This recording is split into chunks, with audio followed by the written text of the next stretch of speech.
Okay, so how long is a pre-approval good for? When you go through the pre-approval process for us, we're going to give you this pre-approval letter dated whatever. That letter that we give you in that beginning stage, that's really for you, for your agent, so you know, hey, okay, this is what this looks like, this is what this is all about. When it is time to make an offer, we really want to give you a custom pre-approval letter to match your offer. Let's say you get pre-approved to buy a house for $500,000.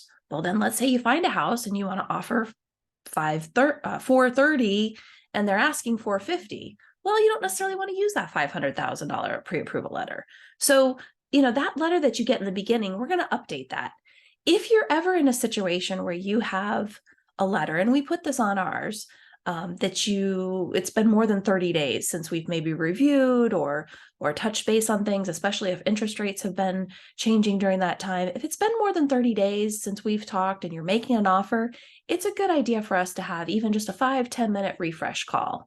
Regardless of when you get pre-approved, there's always going to be documents that we update once you go to contract. So let's say you get a pre-approval, we've got a paycheck stub, a couple months goes by, let's say before you actually go to contract, well, then we're going to update your pay stubs. Pay stubs, bank statements, things like that, we're going to update once you go to contract, and even sometimes after your file is in the full-blown approval process. So don't get too caught up on, well, gee, I don't want to give you my bank statement now because it's going to expire and I'll have to update it. That's just part of the process and making sure that you have a really solid pre-approval.